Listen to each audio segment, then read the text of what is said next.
All right, we are live. Bud Light game night. We are at TopGolf downtown. You can see that behind us. What a backdrop, huh?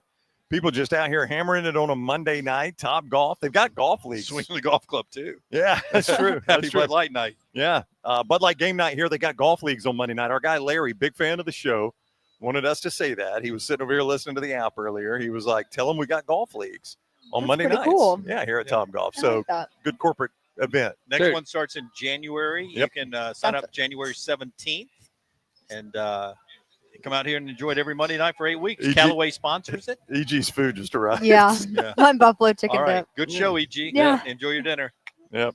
So this is one of those places, I look back as a kid, like not having something like this. Like I appreciated growing up in the 80s and 90s. I thought it was awesome, but we didn't have anything like this. And this place is just absolutely amazing. No, it's so cool. And I feel like we need to take more advantage of all the opportunities that we do have of entertainment, especially my generation, where we have so many choices that places like this need to be utilized more because it's so cool. Yeah, I mean, this is one of those where you can come down, literally spend the entire day, eat 2 meals. I used to do this back at the old sports bar where I would, just post up on a Saturday or Sunday. You're eating lunch and dinner, but they've got a diverse, great menu, fantastic food, and you've got TVs all over the place. So not only can you watch all your games, but then you can come out and you can hit the ball around. Exercise, eat, drink. I mean, there's nothing you can't do here. I don't know if I'd call it exercise, EG. It's to some people. You won't find a more passionate golfer than me. I'm not going to call it exercise. Look. It's a good excuse. I usually golf about 3 times a week. Exercise. Yeah. Look at Jimmy D. Look at that svelte figure. Dunaway's wife likes the soccer body or the swimmer's body. She's never talked about the golfer body. Swimmer's body. Well, she's married to the golfer's body. Always want what you can't have, right? She fantasizes about the swimmer's body. Yeah. Somebody, Andrew, right out of the chute, what hat are you wearing, LT? I am wearing a Park City. Yeah, Big Sky. Big Sky. Cool. Big Sky, Montana. Yeah, so I took Leighton for her 18th birthday, me and Jack, and Bozeman. If I could move there tomorrow, I would. You could do the show from there. It's just an incredible place. I can't afford it. Can't afford it now. Like everybody from California moved to Bozeman. Yeah. And the property's just outstanding. But it's a really cool place. You ever been to Bozeman? No. Yeah. Doubled in size. And Big Sky's like 45 minutes from there. Yellowstone's probably an hour and a half from there. Yeah, I'd like to go. Bozeman doubled in size from the 90s to like 2014 and will double the double by 2040. Wow. And it's funny, you got this internal battle of all the locals, and you can tell the difference between the Californians who've come in and they're not nice. Yeah. And then the locals hate all these California people, and the California people hate the locals. So it's this big battle. Anybody in the chat room there saying, Dunaway, you're just saying words from last night's Yellowstone? Oh, did you watch it last night? Are you still watching? I thought you said it sucked. Oh, it did. It does. This year sucks, but I'm going to watch the last 2 episodes. But so it's almost done. Yeah. This is it. This is the last. Will they kill run. Beth Dutton if you think it's setting up for that? Then I'm going to watch it. There's a possibility. Oh, she could go down, huh? I will let you know if that happens. Yeah. I'll come in and do this. No, you just send me a text. Hey, look, you need you need to watch Yellowstone. You'll know. Do you not like Beth Dutton? She drove me off the show, and I ran into I probably shouldn't say this on the air, but I will. Luke Grimes, the guy that plays Casey, at a bar. Actually, sad story. One of my fraternity brothers passed away about 1.5 years ago, and I ran into him at a random Nashville bar, like a hole in the wall on a Sunday night. And I was like, dude, I think your show is really good, but Beth Dutton sucks. She drives me crazy. And he just started laughing his ass off. Like he had heard that before. Oh, no. Do you know she's British? Is it British or Australian? Yeah, she's British. British. Wow. Does that blow you away? Yeah. Like I'm always blown away by that. But I watched the first episode, which is like a feature-length film, basically. First episode hooked me. It's fantastic. Yeah, it was really good. But I came in because these two were watching it, and they were like, what'd you think? I said, I loved it. I got to ask one question. They said, what? I said, the woman on there, the Beth. The Beth. I was like, does she become a big part of the show moving forward? And they're both like, oh, yeah, every episode. I said, I'm out. I can't watch it. It's so funny. Me and Bo met 3 clients, these 3 girls, a couple of weeks ago, and they were talking about the first Yellowstone where Dutton, no spoiler alert if you watch or you don't, whatever. But 2 of the girls were like, we can't stand Beth. And then one of the girls was like, I absolutely love her. She is so polarizing. It's like you either love her or you hate her. But you know what? I bet she's like, I can't say the actress's name that played Skylar on Breaking Bad. Anna Gunn. Anna Gunn. Anna Gunn's like, people have said the most awful things to me Mhm. because they only see me as that character. I guarantee you that Beth Dutton cat, Same Oh, thing. I'm sure. I bet when Look, she's out there, people say awful stuff. to that her. shows you how good of an actress they are. That's right. Where they can get under your skin that much. She was also in Flight, and I've only watched Flight one time because it kept me from flying for 10 months. Honestly. Seriously? Oh yeah, it freaked me out. The dissension of that first flight in the beginning of the movie, and just can you imagine? It was like 2.5 minutes, like just heading to the ground, like knowing you're about to crash and die. So it kind of threw me off. But she was a recovering. I forgot what her drug of choice was, but she was kind of Denzel's Heroin. love interest in that movie. Heroin addict. Have you guys ever seen the movie? Never seen Flight. No. No, I've heard all the good parts. Yeah. Yeah. No, Well, you. I mean, it's worth the watch, but it will freak you out if you don't really So- like flying. So maybe a hot take here. Zach Fish says Marie was worse than Skylar. I wasn't crazy about Marie, but Skylar was just in there more. Marie was the wife of the police The, officer. the, wife of- the Klepto Hank, Yeah. and she Hank's wore wife. purple all the time. Yeah, Like she- you can't find her without purple on. She was pretty annoying. I don't disagree with that, but Skylar was worse. Well, don't ruin Breaking Bad for me. I'm halfway through it, and How long's it been since you've seen an episode? see the pandemic. Oh, Okay, so you've got 4 You years. have But a I'm going to go ways. back at some point and finish Oh, it up. Yeah, yeah, sure you will. Sure. Yeah, That, I that stopped show's watching. going on 20 years. You guys, I was falling in love with the girl that lived next door to the guy who was made up the drugs with the Jesse Pinkman's girlfriend, Yeah. Kristen Ritter. and I think I'm right at the episode where she's about to go away. You guys tell me. Well, So I don't want to watch it. Tough 'cause, episode. Oh, that's a tough one, man. yeah. Until I watch that episode, she's still alive. Yeah, and you probably will cry at the scene where Jesse Pinkman continues to call her cell phone. That's one of the worst things ever. And, well, I won't ruin it for you. It gets there. I will. It comes I back will. later. Yeah, you will cry. I will. All right. While we're playing this game in H3425, Jim, what hat are you wearing? This is the hat from Oh, Bam yeah. Strong. Yep. Good. You've been wearing that hat a lot. It's Is a that good an axe hat. on it? Yeah. It's the shield for the young man Bam Strong, who now have raised over $500,000 for Children's Hospital. Yep. It's So really cool. awesome. We've gone out there 2 or 3 times in a row now for the award ceremony at Old Overton, and this has become my golfing hat lately. You would like it, Lance. Their trophy is a hatchet. That's the trophy. like a real hatchet. a real hatchet. Well, Mhm. you were out there with Yeah. us. Each team member gets a hatchet. That's their trophy. It's really pretty cool. Yeah. That's a great event. And like Jim said, when you can raise $500,000 for Children's Hospital, I'll get behind that. 583, so close to $600,000. Yeah, that's pretty crazy. It's a lot of coin. It is. All right, we're at TopGolf. EG's back from Tuscaloosa. We'll I pick am. her brain about what she saw there in Tuscaloosa. Lance is Cool. even. Lance, Well, I was hard on the old script day today. yeah. So Lance trying to win And back. I've over. heard that I'm so upset because I'm a diehard Alabama fan. Well, if nothing proves it that way. I know this will. Yeah, I would tell you that since we left the air, it's been an eventful afternoon. It really has. Guarantees and crap talking from Auburn Yeah, players. goodness gracious. We got an Auburn player saying Ryan Williams Oh. ain't nothing, and I am not going to lose to Alabama when I'm at Auburn. I'm never going to lose. I'm never gonna Message. lose. I would say this though. Look, I mean, based on what we saw this weekend, Auburn could win this game. I never Yeah. thought I would say that, and I They said it can earlier chance, on the next round. I would not poke that cage though. Would you? No. I would not. I don't see any reason. Alabama is reeling as it is. Like, don't give them anything. I No, mean, but I'm glad he did it. no, because, in our profession, I'm glad he did it. But if I Well, was a coach, I would say that- don't do it. because That's what today I- was Yeah. pretty blah for an Iron Bowl week. And I tweeted this earlier today. Tell me if I'm right, LT. This Iron Bowl has a very Egg Bowl feel to it. It does. It does. Yeah, 8-3 and AG, versus 5 and 6. You've never experienced this. You were supposed to be coming into a time in media where every Iron Bowl was really meaningful, and with that loss, it lost a lot of luster. Yeah.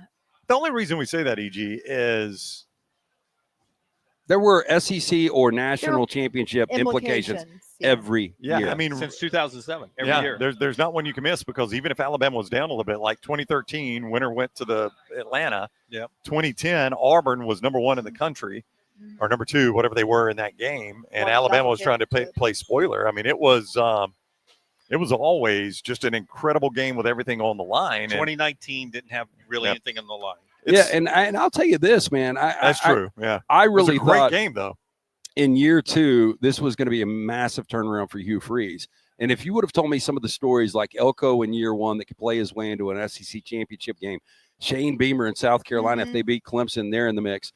Like this could have been one of those games where winner is in the 12-team playoff. That would have been incredible. Yeah, and can you imagine the hype for this game this weekend if you had that? Yeah. And that's kind of where I thought we would be on this game. And we'll ultimately have that one year, but unfortunately it's not this year. Not quite what you're getting at Texas A&M, but if A&M wins, they're still alive. They're not necessarily in the playoffs, though. But they control their own destiny. They control their own destiny. Well, I think they're in the playoffs if they win because they'll be in the SEC championship Well, game. that's a good point. I still think 4 losses is a lot. So that's going to be hard to swallow. But and by the way, set your alerts. Stay attention to our social media. Taylor has just finished up a sort of look at the big win Saturday night at Jordan-Hare. EG and Taylor were down there, so videos and all that that she has smashed together for a nice. If you're an Auburn fan, you'll want to see a nice little 2-3 minute recap of that game with sound through the eyes of the players. Really good that she's going to drop on our social media platform either as we speak or a little bit after we're done here. NH says no Elijah Moore antics in the Iron Bowl. That was peak Egg Bowl to me. Do you remember that, No. EG? What was it, 5 years ago? Reenact it for us, Brownie. So Elijah Moore scores a touchdown, crawls to the back of the end zone, looks at the camera, lifts his leg, and acts like he's peeing. Oh, wow. Elijah Moore, an Ole Miss, not. By the way, he got Ole Miss. flagged for it. 15 yards. And a Oh. coach got fired. Of course, I didn't think it was as over the top as Kenny Dillingham this past week. I would agree completely. Kenny Dillingham dropping FBS That on. was. on Did the you officials. look? And I know you've got the trust of a lot of coaches inside of the facility Yeah, I now. know. I'm curious where you're going with this. Well, I just You did have. Huh? I know. I did have that. It's our I fault. mean, it was a debacle Saturday, and it's almost like you want these guys to really, you want acknowledge it. yeah, like, hey, I mean, we shit the bed. I mean, Yeah. we really did. Like, we had everything in front of us. We weren't prepared, and that is on us. Yeah. And I see what you're saying. And I think that from what I've been seeing a lot on social media is that you want that bite. I mean, we said I think you tweeted about Jackson Dart, or someone did, about how like we would love, to see this kind of thing. See Jackson Dart, he took accountability. See someone like Jalen Milroe on the podium after the game discussing the game in those terms instead of what is coming across as potentially a little too media trained, if you will, when you see him in post game.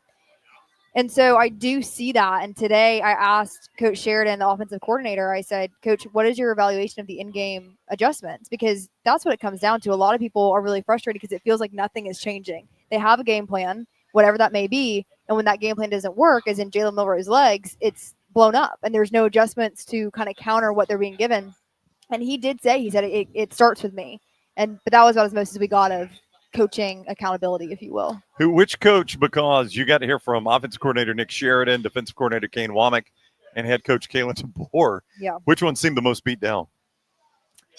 I mean, Well, as I you don't think even about this, know. Sheridan seems like even kill. DeBoer does too. Womack seems like he would be the most emotional of the bunch. I actually thought Kalen was today from the sound I've seen. Like his answer on Jalen Milroe not chasing down the quarterback seemed to be he was choking, frustrated. He was choking back, being angry. Yeah. He was frustrated on that answer, EG. I think you could tell. That was. And that's Did you ask that question? No, I asked Coach DeVore was, Coach, when you look at the game plan that was prepared for OU compared to the in-game adjustments, how do you feel like those complemented each other? Because again, Did he say they did not at all? Yeah. Basically. Yeah. I mean, but he did. He went into detail about how his view of adjustments are: you got Plan A, Plan B, Plan C, Plan D, and you just work down that list, and that is his, ideal of that. And also, in the game plan, there's kind of a cushion of those adjustments.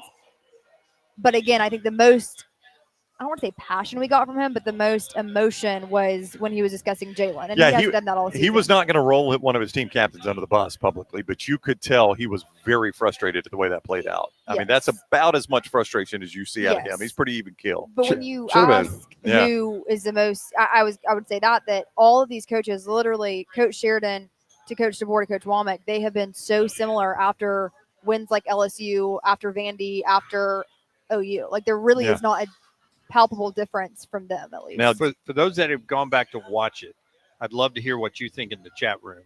When I did the rewatch yesterday, boy, that had to be painful to watch that again. Yeah, I mean, you shuttle through commercials. Was it as bad the second time? It was, but I was paying attention to when it was a designed Jalen Milroe run.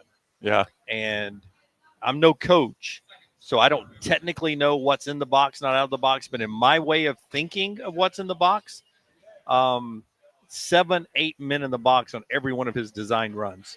So I don't know if that's true coaching there, that there were truly 7 or 8, but in my mind, when I went back and watched, and I would watch before the play on what looked to be a design run. I'm not a football coach.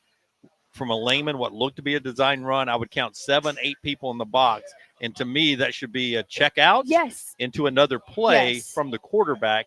I don't really put that on the offensive coordinator unless they haven't given Jalen Milroe the keys to the team. Well, now I wish that I would have asked that question, because I actually had that, written down on my notebook, and it was along the lines of, why did you continue with the QB design run when the box was loaded? Now, again, teleconference tomorrow?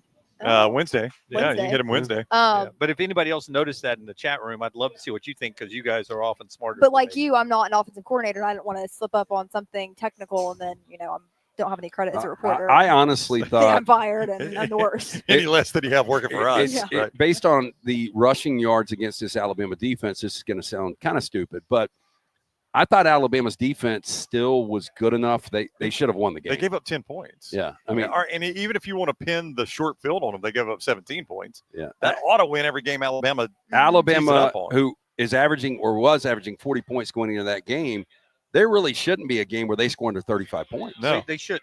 And, Brown, I know what the score says on the defense. Oh, they took the air out of the ball, Jim. I'm aware of that. Yeah. I mean, did they ever have 1 3-and-out?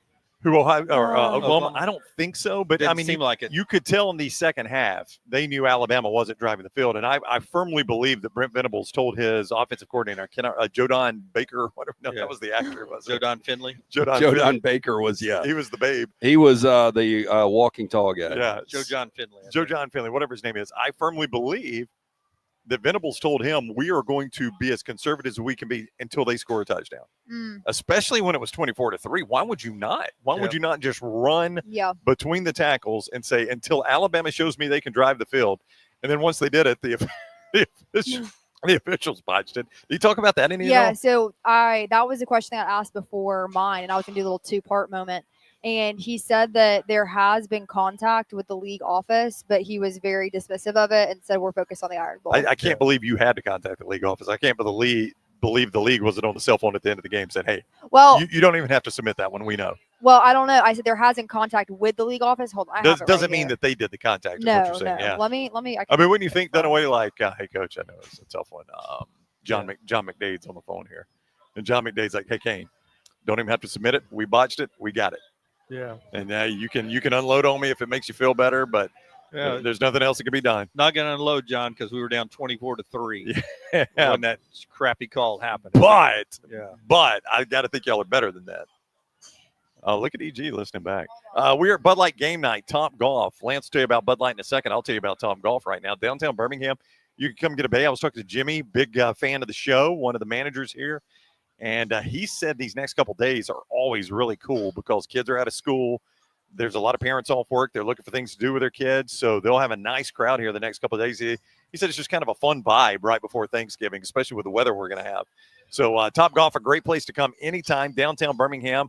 Rent a bay, enjoy yourself here at TopGolf, and always enjoy our friends at Bud Light. Yeah, great Bud Light specials going on right now. They've always got all the Bud Light products for you, so stop by, enjoy that. Again, a fantastic menu. And this weather, like if it's ever cold and raining, obviously you're shielded from the elements, and they've got heaters in these bays. But, I mean, this is like the perfect weather right now. Yeah, it really is. It's perfect for it. Samuel says the good thing about that penalty is I finally took time to learn about illegal formations.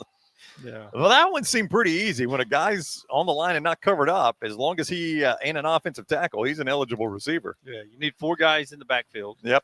And no more than 4 guys. So 4 guys is the number. That's the max. 7 on the line, 4 in the back. Yeah. That's the way to go. Actually, you don't have to have 4 in the backfield. You don't have to. Yeah, you don't have to, but that's the maximum. maximum. Yeah.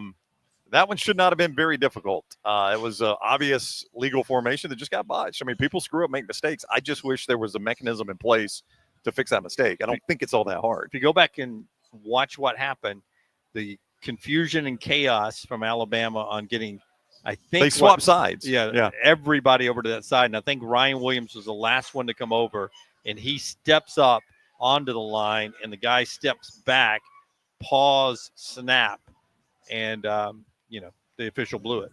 But I mean, you see them all the time come out and they point at the official, and he tells them if they're on the line or not. Happens Scoot all up, the time. Scoot back. Scoot up, scoot back, or you're All right, good. I got you. Yeah, I got you. You're on. When there was a time under Nick Saban where they would have guys would sit down and announce whether they were going to the NFL or they're coming back. Yeah, that one day. Yeah. And people would be like, how many chairs are out there? Yep, How many that's right. chairs are out there? There's 5 chairs. Yeah. I think this is going to be a huge deal on what Jalen Milroe is going to do. I feel like he's going to go pro because not just Jalen Milroe. You're right about him on whether he's going to the NFL or not, or to another school. yeah, but if he was to stay and come back, first of all, do the coaches want him? Second of all, what happens to that quarterback room? Does everybody take off after that? Again, I lean that he's going to go to the NFL, and there probably would be a team that reaches. I don't know how you would take him in the first round, but we've had other guys that aren't nearly as talented go in the first round. But I think this is going to be a huge topic of discussion over the next month plus. I've got zero concern about where Jalen is next year.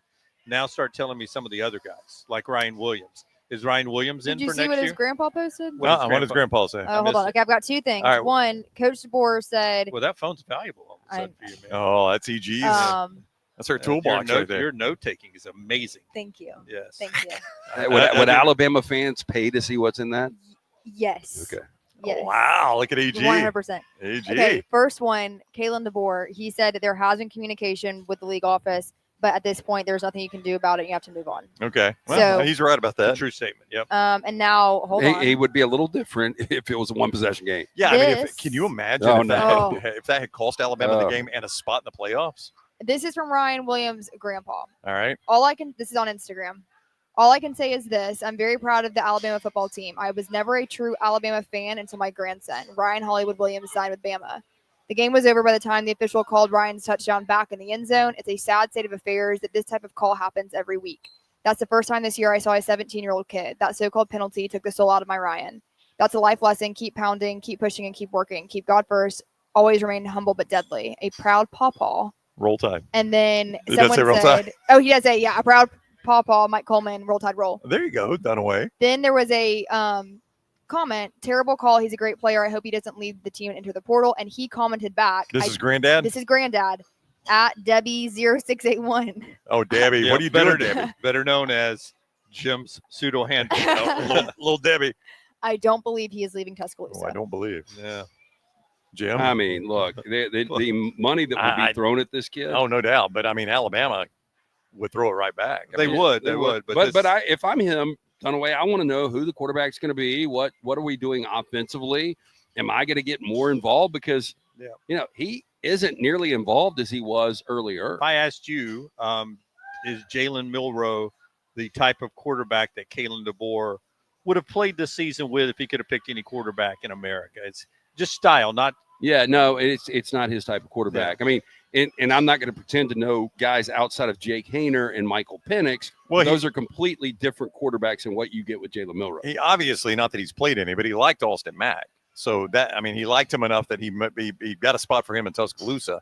So that tells you whatever Austin Mack's style is, that's the style he likes. Now, Austin Mack may never take a meaningful snap at Alabama. I'd bet against it, in fact. Yeah. But here comes But that's the Keelan style. Russell. I'd love to know what everyone thinks of the 5-star quarterback that's coming in, one-time SMU commit who's coming in. I got a feeling. But you got to pull for Ty Simpson, a guy that bought his time and actually stayed there. Well, I'm not pulling for anybody. I'm just saying here comes a 5-star recruit in this recruiting class I who's like got a certain skill set. I haven't seen enough tape to know what kind of skill You set haven't he broken has. him down yet? Is he a runner as well? Dual threat guy like Jalen? No. Keelan Russell. The Dude, 5-star I commit. love guys like Carson Beck and Garrett Nussmeier that actually they wait their time. It's not like I can't play right now. I'm going to take off. And I think Ty Simpson's done that. Whether or not he's going to be the future, I don't know. But like if I was pulling for a guy to get the job, I would pull for a guy that has actually spent a lot of time there. Yeah. I'll pull up Keelan Russell's stats. You tell me if you think he's a dual threat quarterback, Jimmy D. Let's see. This year, you got to be pretty diverse to be a 5-star guy. Is all I'm saying. I would agree. This year he has only had, well, I don't know how updated these numbers are. It says 11 games, 24 carries, 247 yards, and 2 touchdowns. Yeah, that's not a big runner. Yep. Through 11 games, he's completed 70% of his passes. I like that. 292 a game, 46 touchdowns, 2 picks. Yeah. Okay. That takes care of the football. Yeah, it sounds like Michael Penix. I'll take him. Yeah. What like Oh, top You know, level Texas. So like 7A. Yeah. Okay. Oh, are you sure? I don't know that. He's Duncanville, Texas. I thought Duncanville. That's pretty big, Another right? Texas QB. I don't know. Yeah, Hey, what I'm just learning about Midland now with Landman. yeah. Now- It's doubled in size. Have you seen Landman episode 3? Wasn't there an Um, Alabama reference? Yeah, Yeah, that it was was episode 1. Episode 1. So the new one dropped last night. I hadn't seen it yet. I've seen episode 2. Okay. I watched episode 2 last night. I cannot say it here, but I did find the funniest line in that series. I'll tell you after the show. Daughter put Crisco on last night, like I used to do in the 80s for sun lotion. I mean, why would you not cast? I mean, like an 18 or 19-year-old to play a 17-year-old. You cast They 27 can't year be old. as good an actress, right? Oh, yeah, they can. Well, I mean, they're harder to find, wouldn't you say? Well, first of all, she's not a good actress. By the way, This 27-year-old. By the way, the show sucks without Billy Bob. Oh, it's a terrible show without Billy Bob. I mean, that's the thing about. That's why Just Bad his Santa face. is the greatest. You've probably never seen Bad No. Santa. So I wouldn't say sit down with the entire family to watch this Okay. Christmas. But Bad Santa is incredible because Billy Bob is Billy Bob. Sling Blade, incredible because Billy Bob is Billy Bob. Yeah, I wonder how much of this is he's going off of a loose script and he's just adding his Oh, one-liners lot. in there. a lot. Yeah. 'Cause his sayings are what make the show. I Yeah. would sit down there and just watch his comments about everything. It's as vintage Billy Bob as there is. Like if you just like Sling Blade Billy Bob Thornton, I mean, it's pretty much Billy Bob Thornton. Yeah. That's as vintage as it Oh, gets. halftime of the 2:30 games, my buddy Drew was over and I was like, "You haven't seen it, but I've got to show you these 2 scenes in Landman." And one of them was, "I'll drink 6 these some bitches, the Michelob Ultras, and I come back tomorrow. I'll drink 6 whiskeys, and you tell me if you can tell me there's an effing difference." I mean, just some of the lines are great. EG. Yeah. Duncanville 6A in Texas. I Out don't of know if I don't know what the biggest classification is. It's a pretty big school though. Samuel says they're top 5 or 10 in the state of Texas. I have no wow. earthly idea. No earthly idea. He says they were number 1 in the country at some point this year, so that's a pretty good team. Alabama's had pretty good luck with Texas quarterbacks, right? Yeah, from Greg McElroy, Jalen Hurts, Jalen Milroe. Oh, Yeah. I mean, that's not a bad lineup right there. That's it though, right? Tua's from Hawaii. They had good luck with him. Yeah. Bryce is from From California. California. Cali kid. Yeah. Last Alabama quarterback they had was McCarron, right? AJ McCarron. Yeah. Greatest Well, quarterback no, in Alabama history. take that back. Coker's a Bama Did guy. he? He's kinda good. Did he block you still? Who, AJ? Yeah. Yeah. Wait, why I were you don't know. blocked? He didn't like me back when he was in school. Oh. I was you asking Uh, all the tough questions. I know. AJ was sensitive back in the day. A little thin Not skin. without cost. I started doing sports talk radio with a group of guys during AJ's time in Tuscaloosa. So my perception Interesting. inside the building changed for a few years Interesting. Because he became a sports talk guy. because I had comments, I had thoughts. You thought. Yeah, Yeah. Wow. He started sharing his opinion. but I don't think I ever criticized AJ. Well, I but mean, some- AJ didn't get a lot of Yeah, I don't think a criticism. lot of. I mean, Yeah. like I Didn't can't. lose many games. He I lost like can't, 2 yeah, games. I can't remember bad games from AJ McCarron. Yeah. Yeah, I mean, was the Texas A&M game against Johnny Manziel? I don't how think did he play? He didn't play terrible. I mean, they struggled early, but he got them back in the game. in true our show fashion, I think I got blocked. I was told because of a discussion we had about his mom on the show about how attractive she Oh was. Lord. Now, Well, that wouldn't have been me.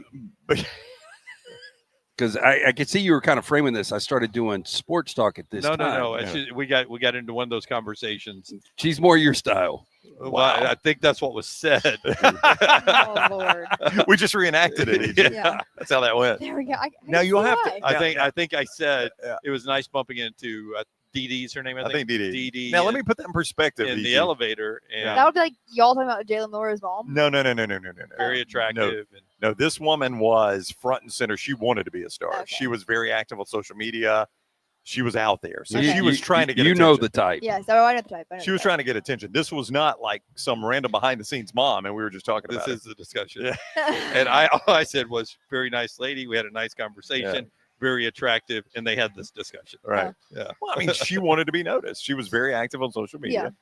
I mean, she was kind of part of the stardom, I Yeah. think. Yeah. She I mean, had an like, edge. yeah. I mean, there are.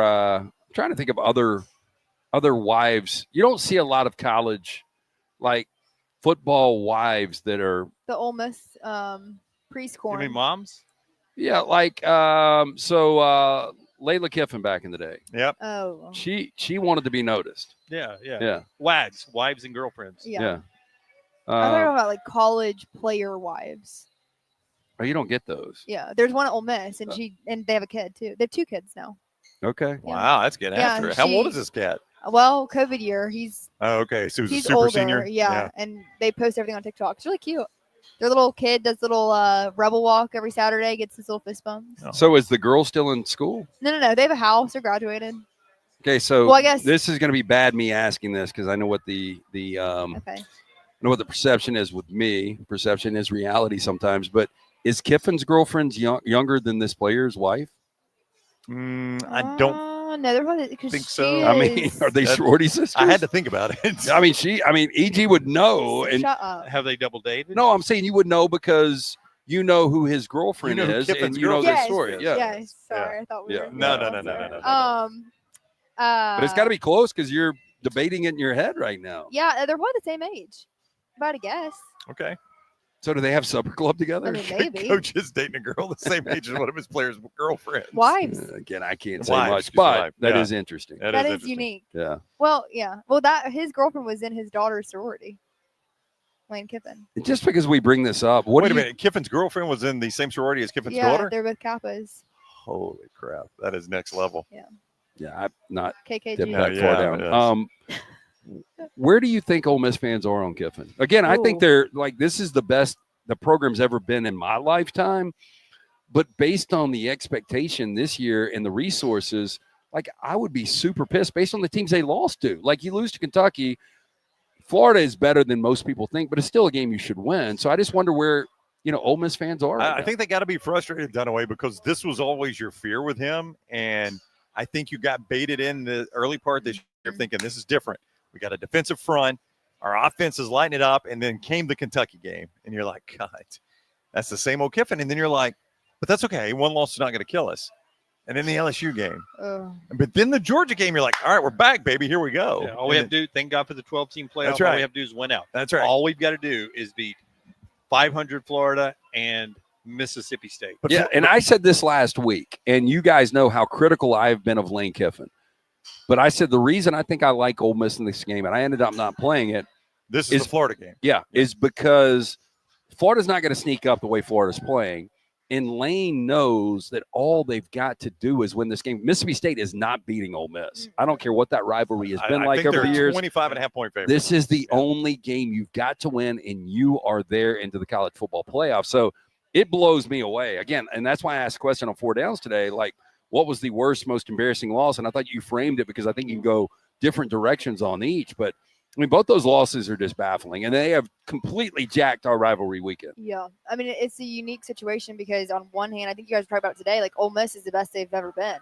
But on the other hand, the expectations are also the highest they've ever been. This is the best Ole Miss of my lifetime, EG. I'm 48. I've never seen them consistently this good. Yeah. They've had good years. They had a couple good years under David Cutcliffe, one really good year when Eli Manning was the quarterback. They had a couple good years under Hugh Freeze. Houston not had a couple of good Houston years. not. But there was never sustained success like they have had under Lane Kiffin But in those my good years lifetime. were 9-3. Yeah, those 10 good. and 2. They basically pull, what they're going to end up being. Yeah, this year. exactly. But that's about where they Yeah. were headed at one point. Well, how about this? This is by far the most talented roster they have ever had. When they beat Georgia, people were saying they could win the national championship. Yeah, it was a very popular Yeah. pick. In fact, I think Saturday morning on game day, Nick Saban said he thought they were the best team in the country. Now, look, He's done a pretty good job of jinxing teams. He by really the way. has. Yeah. At one point, he said Alabama. Looked like when they beat Georgia, I was best about team to say, in the country. When Georgia beat Texas, Georgia looked like the best team in the country. When I Ole Miss can't- beat Georgia, Ole Miss looked like the best team in the country. I cannot point fingers because our man Larry out here, fan of the show, Well, I said Alabama was the best team in the nation last week. pointed that out. Oh, about me? No, about us. He Oh. was like, your show said Alabama was the best team in the country last week. never said that. I said, hey, by the way, Larry, we were wrong. They are not the best team in the country. You might not have said it, but I don't think you didn't disagree. I think you did agree with me when I brought it up. I mean, Who did you think was the best team in the country last week? I've stayed with Oregon and Ohio State since our bold predictions. I thought you said App State.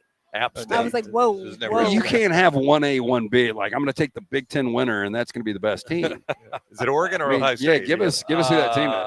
I'm still going to stick. It's Ohio I'm State. still going to stick with Ohio State Ohio State will beat Oregon. Oh, twice. yeah. Mm. I thought Maybe Ohio after. State's offensive line, I give them a lot of credit. And, I know the center came back in Yeah. that played last year. but they did a really good job against that Indiana front. And I think the way their defense is playing right now, they're going to be tough out. How much are they favored in Indianapolis, Ohio State? I think that they will end up being a 4.5 to 6 point favorite. And Georgia will be favored how much over Texas or Texas A&M?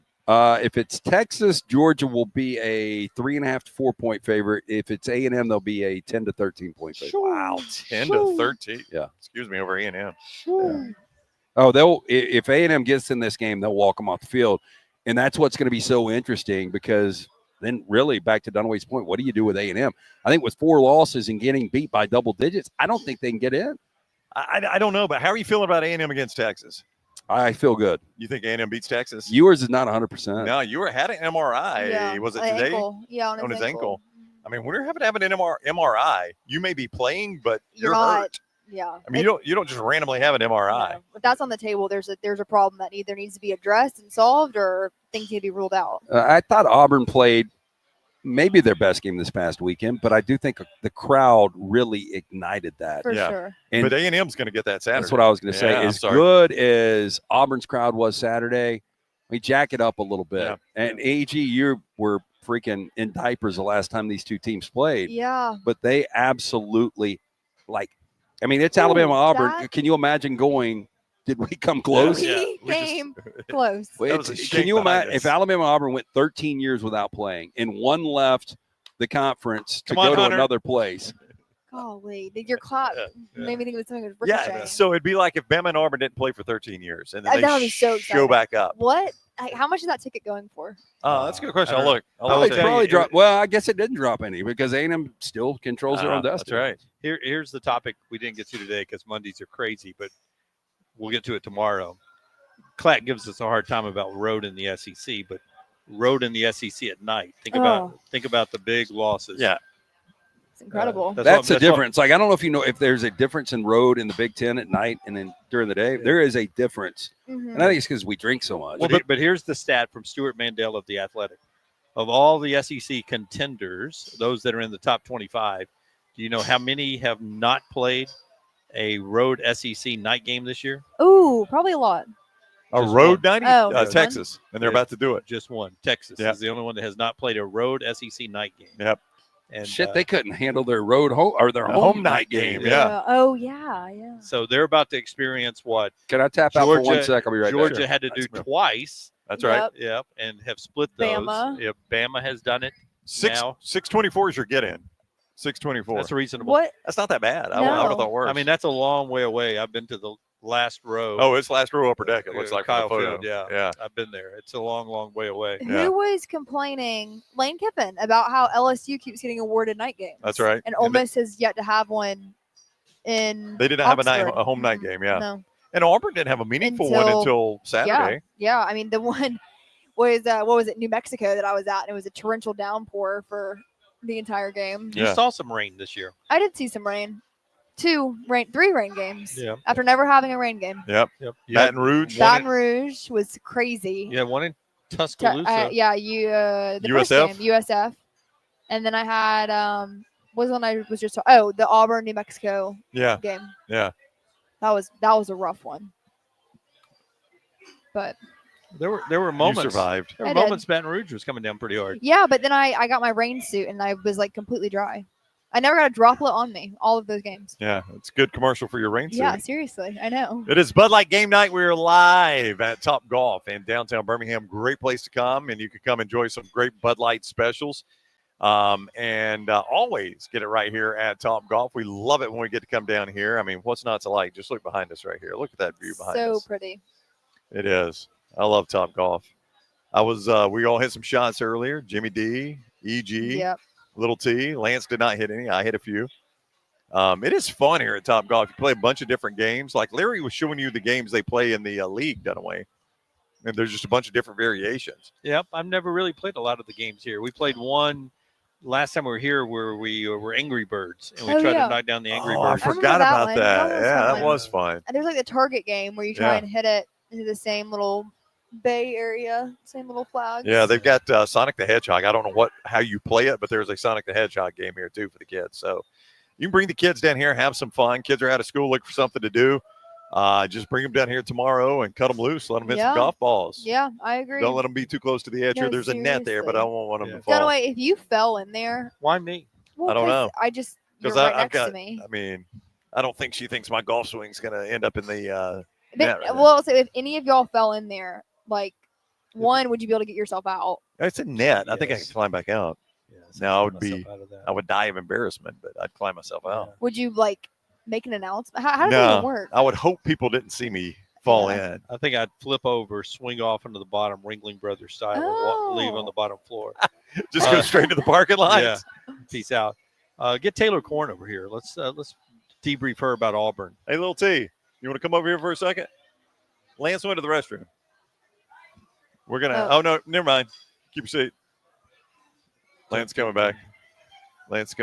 You want to talk to her about Auburn hoops? Because they tipped tonight at 8. Yeah, I wanted to talk to her about Auburn football and Auburn hoops. Yeah. Why don't I get up and let you guys debrief her a little bit about what she experienced at Durden here this week and what she expects tonight in the Maui Classic. Okay. Come on, little T. You're going to take Dunaway's spot. It is Bud Light game night. We are live. Look at What are that. you doing? Wiping your ear sweat off? Did you sweat that much? Did you have ear sweat? You got ear sweat? Oh, hygienic? Hygienic? You're going to have Come Dunaway's sit. spot there. This is Taylor Corn, our social media director at Next Round Live. She was down at Auburn. Hey guys, How are you, little T? I'm great. How are y'all? Good. How was that scene down there? You were on the field when they rushed the field. It was crazy. Once we got to overtime Yeah. I don't have a drink. Overtime number 4. Yes. Yeah. I kind of had a feeling that the field would be rushed because when I came back down to the home side of the Mhm. field, I guess, all of the recruits because they sit in that section immediately to the left, if you're looking or if you're walking out of the tunnel that they run out, they all sit right there, and they had all gotten out of the seats and they were Mhm. standing behind, I guess, the photo lane. And I was like, okay, if they run out onto the field, then I'm assuming this is what's going to happen. So I went ahead and stood up and got all my stuff that I had, like camera put away, tripod folded up and put back in my bag. So I was like, if people start running, I don't Yeah. want to lose anything. So I was kind of expecting it once it got to the degree that it Yeah. did at the end of the game. And then it took me about 35 minutes to get off the field. But we had a good plan. Like it ended up working out really well. Yeah. And my phone stopped work or it didn't stop working, but it turned, I guess it was working fine all game. But then once everyone got onto the Uh-huh. field, it went into SOS mode, whatever it is. Are you serious? And so Yeah. and so I couldn't get anything out. I was like, I have this How does great video. how does the phone know? I don't know, but like that's how mine was too. Like Yeah. like there was no communication at all. Like nothing was going out, no calls, no anything. So I wanted to ask you this because you were at the Cadillac game, right? Yeah. What was louder? I think yesterday. Really? Did it build as the overtimes? Like there's something like once we get to triple overtime, it is the dumbest format I It is. still with the hate the 2-point format. conversion. I hate But it. once you get to that point, it's like you normally just don't see this like once a month, maybe in college football. So did the atmosphere build as the deeper the game went? Yeah, it was. I was realizing how loud it was once, because I mean, it's loud. Any football stadium that you're in, when the home team scores, it's going to be loud. But I didn't really realize how loud it was Across the street here. until. By the way, shout out Trent Dilfer. I give you credit, man. They won going away against Rice. We didn't mention that today. So They're going to end up winning 3 of their last 5 because they play Charlotte this I had to week. say that. But Yeah. anyway, yeah. But once Texas A&M started, because the first quarter, I mean, Auburn's offense looked really good. Oh, yeah. But once Texas A&M started coming back, it was when it got quiet that I started realizing how loud it was, if that makes any sense at all. Yeah. You realize how loud it had been. Yeah. Right. And during overtime, at the end of that game, I mean, I think that that's probably one of the loudest games that I've been at in Auburn. Yeah. What kind of respect do you think Peyton Thorne gets from Auburn fans? Because, I'm one of these guys. He'll be on with us tomorrow. At times he can be good. I think he is overall for a power 4 quarterback. He's probably somewhat average, but man, he's tough. He doesn't listen to all the bullshit outside. I've never seen him taking plays off. Seems like his Yeah, effort man. every play. I like watching the guy play. Do you think Auburn fans really respect this guy? I think he gained a lot of respect after this past weekend.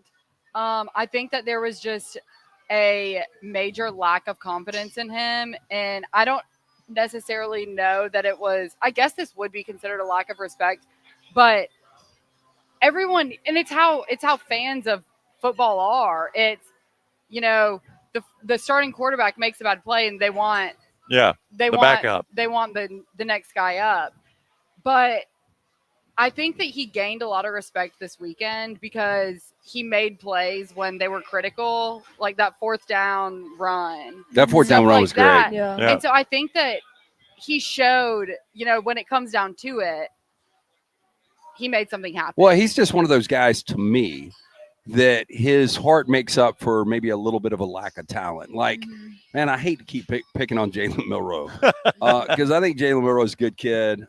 He's battled a lot of things that I've battled in a different form, and we've had him on to talk about that stuff. But like the pick six, like Peyton Thorne is doing everything in his power to take that kid out. Yeah. Like he ain't taking a play off. And he said something that he said post game was that he and I just sent out a kind of a recap of the game, and something that he said was, we're in overtime. Why would I He's like, I'm gonna put my body on the line. Yeah, it's overtime. I'm gonna put my body on the line. And he went on to say, the receivers have gotten mad at me for not sliding in the past, but he said, I want to feel like I'm playing football. And there's a video. I didn't notice it in the game because when you're watching at eye level, you kind of miss some stuff that I think that you can see better on TV. But I don't remember at what point in the game it was. I think it was closer to the end, but he was running out of bounds. I don't know if he got pushed or kind of stumbled a little bit, but he trucked 2 Gatorade coolers on the Texas A&M sidelines, I saw that. full head-on. I have seen more of that stuff this agree. year. Yep. Like in the Rams game last night, 2 people. What's the sound thing? Oh, the little parabolic mic. Yeah, he got popped. Crushed. Yeah. And then somebody in the corner on the touchdown that got overruled, and then it came back and it was touchdown for the Eagles. That guy got crushed. The But Falcons game a couple weeks ago too. The poor little police officer behind the field goal. Did y'all see that? Oh, yeah. Folded like a lawn chair. But he hit that thing and he just popped right. I was like, that looked like it could have been some sort of injury. No, he's a tough dude. Yeah, he popped back up. He tossed the ball to the ref. And I think Peyton Thorne is one of those guys that if this rule gets passed that you can play as long as you want. Like he is a guy that could be like an Iowa quarterback for 4 or 5 years. I mean, or Peyton Thorne could go into coaching.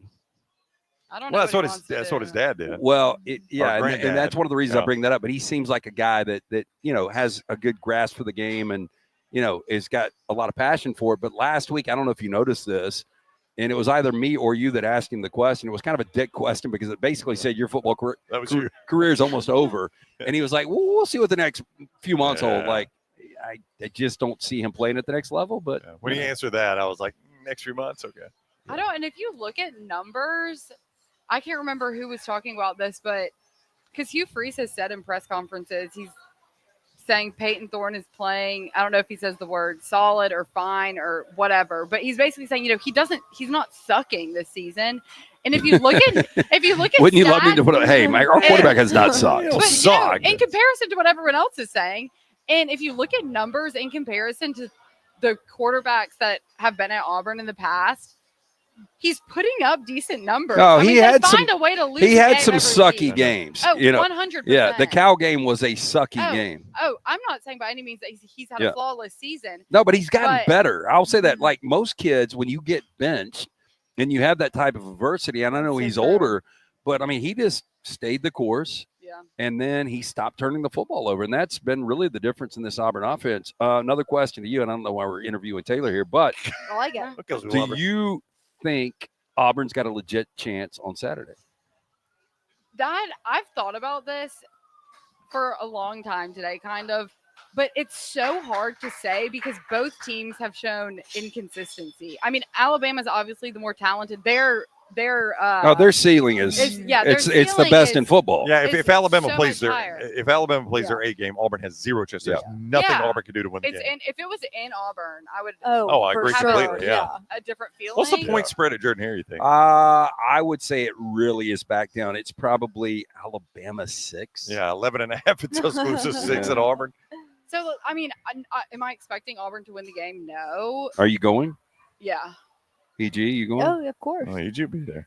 You're still not going, are you? I am not going. Be too on the much field. Too much TV. Yeah. Yeah. So I don't know, but I do think that the past few weeks they've been playing they've just been playing This is the way I thought they would play this year. football, and they're just like what do we have to lose? I don't think that they feel as if there's pressure on them. This And is so why I think they're I'm just playing football. I'm so frustrated with both coaching staffs because Alabama back to that ceiling is incredible, and how you get the inconsistencies Yeah. in Auburn. The way they played Saturday night is the way they should have been playing Yeah. all year long. Yeah, They and have I the think talent. part of the reason is they were being forced to play a style of football that didn't play to their strengths. If you play to the strengths of their players, you have one of the best running backs in the SEC. Cam has been banged up. He had his shoulder, injury, so he's looked a lot better the past few weeks. But I think that we could have utilized the talent that we have more. But I think that Hugh Freeze said it himself. He said, "I've had a hard time not wanting to throw the football." Where are we on Auburn's offensive line? I think it's okay, right? It's okay. Yeah. But with Keandre, the way he has played He's- this year, with Cam Coleman and with Jarquez Yeah. and a solid enough experienced quarterback, this team should not be where they are right now. No. I mean, they kept finding a way to shoot themselves in the foot, and it is what it is. But I think the win last weekend did a lot for everyone on the staff, or on the roster, obviously, but especially the younger guys. I think it gave them a little bit of confidence. But of course, if they don't blow the double-digit leads to Missouri and Oklahoma, do the record right so now. many ifs with Yeah. Auburn. Yeah, they could end up 8-4 if they beat Bama. I mean, if they throw 4 interceptions instead of 5 against Cal, they might win that game. Yeah. I mean, you could go ifs with Auburn all day. I don't think there's a bigger if in the country than South Carolina. Yeah, seriously. If they don't get the penalty on that pick six, exactly, then they're in the playoff right now. Yep, and that is Assuming why, everything else went the same. Now, not to change the subject completely, but I am fully convinced after this season of calls like that truly affecting teams like we're seeing South Carolina. And then you go back to this weekend, there was a terrible call in the Auburn game. There was a terrible call in the Alabama game.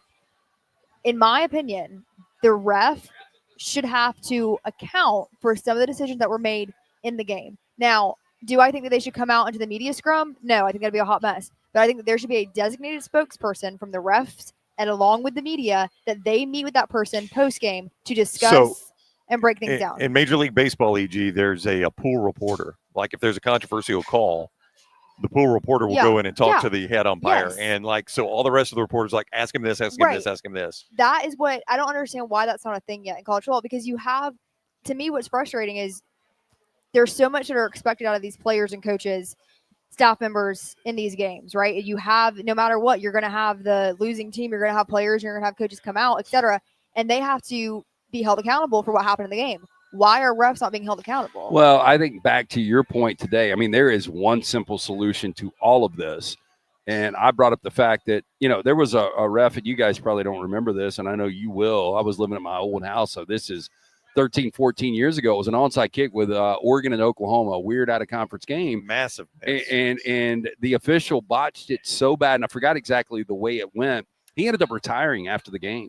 Like, there was so much scrutiny on him. And look, these guys are getting paid. But at the same time, if you had another element to easily clear up these calls, then, we just don't have this controversy. Yep. The right call is made. The officials don't have to hear about it anymore, and the fan bases aren't bitching about it. It's the sky judge. You got a sky judge. He's sitting in the press box. He's got all the angles from TV. And like Saturday night at Auburn, and when they called Fairweather for the offensive pass interference, he just gets in the headphones and goes, "You guys missed it. We got to overturn that one." And in the Bama game, he's like, "Ryan Williams, legal receiver. We got to overturn that one." It's very simple. Why aren't they though? What's the holdback? I think there is a hesitation on letting replay officiate the game versus humans, which I don't understand that hesitation. Replay already dictates so much. Replays better technology. Yeah. Well, you get a couple of more of these situations, you will have it. Again, if that came down, if Alabama lost one possession, I think Alabama has the influence that Yeah. I mean, we had one game a couple of years ago, guys. It was LSU and A&M that went to 7 overtimes. This is why we've got this crappy overtime now. Yeah. Because of the knee jerk on that. Yeah, so well, all 7 it takes overtimes. They said we got to shorten it. Players are going to get hurt. takes one big thing. But Yeah. if Alabama would have been kept out of the college football playoff for that one call, I mean, there's an opportunity or a chance that something would have been done. Zach says the lack of review for majority of penalties is insane. Like, why the Alabama one isn't reviewable doesn't make any sense to me. It's an alignment foul. All you got to do is say, was he properly aligned? Yep. All right. Yeah. Touchdown. I mean, the call is overturned. It would have taken 2 seconds. Yeah. All it takes is one replay. Well, and it takes the headache away from everyone involved because they're not, no one's complaining about it anymore. So I don't understand why you wouldn't want to utilize the technology when it's I at agree. your Is there fingertips. an element that, in their perspective, since they already jam in all these commercials, et cetera, that it'll slow down the game even more? I don't think it would. I don't think it But would either. you know, they say they don't want replay officiating the game, Lance, but you can remember, I mean, I keep talking about them like they're 10. You know, used to when a ball was fumbled, they either call it fumble or incomplete immediately. Now they'll let it play out and fix it on review, Yeah. which I like I do too. because, the one thing you can't overcome is a blown whistle. Well, that's replay officiating the game, but I think that's a good thing because you're getting that call right. And that's a big miss sometimes. Yeah. You think it's an incomplete pass, you come in whistling incomplete, and you see, actually, it was a fumble. The guy scooped and scored, and guess what? We don't get the points now because you screwed that one up. Right. So I don't know if you guys watched my Rams get destroyed last night. No, I did not. But there were two interesting back to officials. I just want to bring this up because first the Rams fumbled and they didn't call it a fumble. They said he was down on the first possession. And Nick Sirianni, the Eagles coach, threw the flag, but they snapped it. And I was like, oh my God, they've already snapped this. So they're not going to be able to go back. They did pick it up. They did what they needed to do. But then there was another call where it was going to be 4th and 3 for the Rams. They declined the penalty. The Rams line up to go for it. And then Sirianni comes in. He's like, oh, wait, I want to take the penalty to push him back. After he had already said, we're declining it. So the old car laid his car played, right? Chris Collinsworth was like, on the playground, that doesn't work. I had never seen that in my life. So it was going to either be 3rd and 13 or 4th and 3. And it was about on the Eagles 15. And so Rams line up to go for it. They already said penalty decline, 4th down. They get up there about to snap the ball. Then they blow the whistle. The Eagles have decided to take the penalty. I don't see how you can do that once the team lines up to go for it. I mean, everybody I've heard from today said they've never seen that I've never heard of that in my life. Now, sometimes they have to let the coach redo it because, maybe replay has changed something or something like that, and then you don't want to take the penalty. But I've never heard of anything like that. It was crazy. Anyway, officials all over the place. Yeah. All right, somebody wanted you to talk about Maui tonight real quick. How are you feeling about your Tigers against Iowa State? I was talking to Dunaway about this earlier, and I don't really have a good grasp on Iowa State because they haven't played anyone yet. Obviously, they're a talented team, but their first 3, I think this is their 4th game. Their first 3 games of the season have been directional schools. I'll say this, though. They play, and I'll let you get to your point. They have got 5 guys that are in double figures. It's very balanced. They don't have like a dominant guy. They've got 9 guys that average double figure minutes. So you've got a ton of depth with Iowa State. I think they're really good. I don't think they're as talented top to bottom as Auburn. Yeah, I mean, I think the Houston game, playing that on the road, is going to be beneficial now because they've played a very talented roster away from Neville Arena. So I think that's going to be helpful, especially for some of the younger guys. They've already experienced, having to play a team like that on the road. But who knows? I still feel like I don't have a great understanding of what Auburn's going to be this year. They've obviously looked good, but again, Houston's the only team that they've played that's been How about that really Memphis team we challenging. saw in a exhibition game beat UConn today? Yeah, That's incredible. crazy. That is. I mean, but we said it, man. We said if they hit shots. Yes. Yeah. They were horrible at shooting. I think but they got it shot together. like 15%. They looked they did Remember- not look good. No. Coach Hardaway, I asked him at the half, and he was like, "Yeah, like all summer we've only focused on defense." All right, Yeah. Yeah. Well, that It shows. but keep in mind now they cut that lead to 8 at one point in the second half. Bama was Yeah. blowing them out. So- I mean, it was a 3-hour game. so- Little Oh, T, my God. would you rather see Alabama lose to your Auburn Tigers, or would you rather had a week in Maui to watch Auburn basketball? Like if we had come to you and said, "Little T, we want you to go cover the Maui Classic," And I would know in the back of my head that means that Auburn loses. they lose to Yeah. Bama. Yeah, they lose the Iron Okay, Bowl. I was asked this last week about if I would rather Auburn beat A&M or win in Maui, win the tournament. But I was like, what? can I put some stipulations in here? Do they make it to the championship game and lose to, at that point, UConn? I was assuming it was going to be the other team. So I guess, how do they play? Do they lose tonight? Well, I don't know. I know, but still you're in in Maui. What's it matter? Well, I mean, I Exactly. don't care about going on vacation. Like, I want Auburn to do So, well. she is wow. such a hardcore fan. We can't even Yeah. convince her to go to Maui. No, I mean, I would not turn it down, but if I knew, like, we're going to suck the rest of the year or Yeah. something. Hey, then did you lose your fingernails in the Yeah, what scrum? happened? They're just falling. They're just. Don't It bring- had nothing to do with the field rush. Nope. No one ripped off my Yeah. nail polish. She wasn't in a POW camp. She was in a field rush. All right. Thank you to TopGolf. Thank you to Bud Light. And always great deals here with Bud Yeah, Light. incredible specials all the time. Come by and get some of the great Bud Light products at TopGolf. Great menu, and we really appreciate our friends at Adams and Bud Light for always having these fun game nights. That's right. And swing by TopGolf all week long. Obviously closed on Thanksgiving, but a great place to get out with the kids out of school and enjoy some time here at TopGolf in downtown Birmingham. Come support this really good people here, and we always love coming here. We will be back with you tomorrow morning, 9 o'clock on the next round. 9 o'clock tomorrow. We'll see you then. Thanks for joining us from TopGolf on Bud Light Game Night.